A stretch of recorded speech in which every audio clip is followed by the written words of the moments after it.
Hello students of class 9, we have already started the chapter Martyr's Corner, and we have seen that Rama used to set up his shop, and we have also seen that the kind of customers Rama had, and how they appreciated all his edibles. The different kinds of edibles that were displayed on the tray, and how each one had the right to first examine the item that they want to have, and if they like it, only they can take it. And they were also very happy that Rama sold everything at a very reasonable price. And another thing, we know that there was a scraggy pretender, a scraggy fellow, who also did business at the same spot before Rama came, but he was quite kind and generous. He never felt anything wrong in it. Rather, he said that he was doing his business only when he isn't there. Okay. And we also come to know that Rama knew his customers in and out, very well. His custom means customers, was drawn from the population swarming the pavement. Swarming means the crowd that used to move along the pavement. The boot polish boys, for instance, who wandered to and fro with a brush and polish in a bag, endlessly soliciting polished sir polish. So these boot polish boys would constantly call out, polish sir polish, in that way, so as to get hold of customers.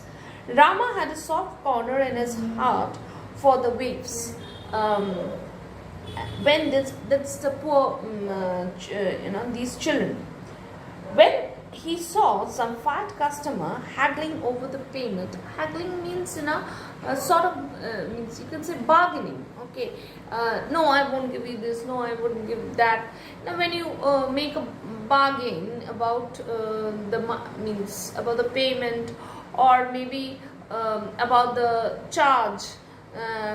Say sometimes we do it with the coolie, means porters in the station, or sometimes also with when we buy some vegetables or something like that. So that is the haggling. Okay, haggling over the payment to one of these youngsters, he felt like shouting, "Give the poor fellow a little more, don't grudge. If you pay an anna more, he will have a dosai and a chapati. As it is, the poor fellow is on half rations and remains half starved all day."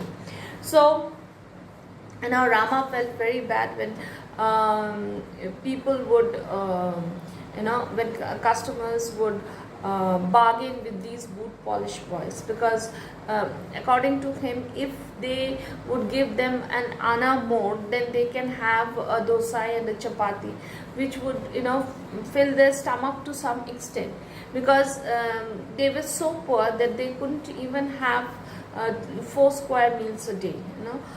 If they could have at least 2 proper square meals a day, that would have been good, but even that was not available, means they could not afford even that. It rent his heart to see their hungry, hollow eyes. Rent means, it broke his heart in that way. It pained him to note the rags they wore. Rags means the kind of that is the kind of clothes they wore were all old clothes and torn and tattered in that way, all just like rags as we use it.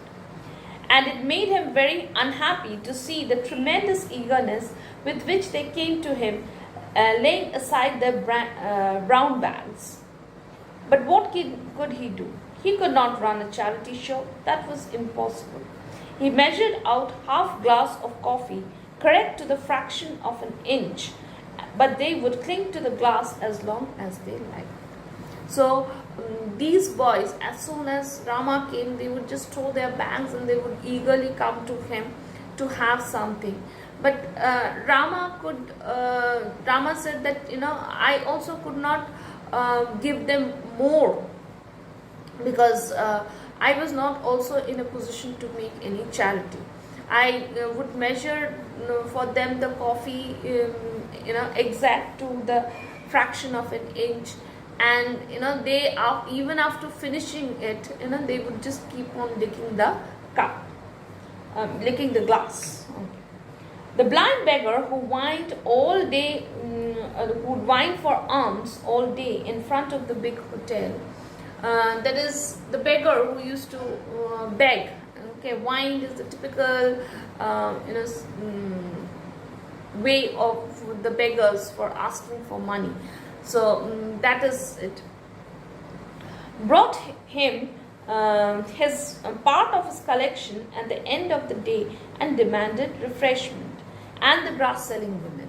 So there was a blind beggar who brought part. So whatever the beggar earned, it was not everything that he did not spend all the money that he earned in buying the food, but it says that he only brought a collection, part of its collection, that is some money he spent to have some refreshment from Rama. And then there was the glass selling women. He disliked serving women, their shrill voices, that is the high pitched voice of the women, loud voices got on his nerves. He did not like it. These came to him after disposing their headloads of grass satisfactorily. And that sly fellow with a limp, that is, there's some defect in the leg, who brought a packet of mixed fare, that is everything a mixture, every evening, and added it to a prostitute-like creature standing under a tree on the pavement opposite. So there was a sly, a cunning fellow who would take a packet of mixture and give it to a woman who who was not very a respectable, not, rather you can say, looked down upon. So that kind of a woman, he would go and give that packet to her, and who would be standing on the opposite side of the pavement. All the coppers here is the money, okay. All the coppers that men and women of this part of the universe earn through their miscellaneous jobs. Miscellaneous job means various kinds of jobs. Ultimately came to him at the end of the day. It seemed that whatever people coming to that area earned, most of them would go to Rama and give part of their earnings to him. He put all his money in a cloth bag dangling from his neck under his shirt. So there was a cloth bag under his shirt, so he would put that money there and carried it home soon after the night show had started at the theatre. So as soon as the night show would start, immediately, after some time, Rama would put all the money in the cloth bag which was under his shirt and leave for his means, wind up and go back home. Okay, so we stop here today. We'll do the rest of it, rest of the chapter in the next classes. Thank you.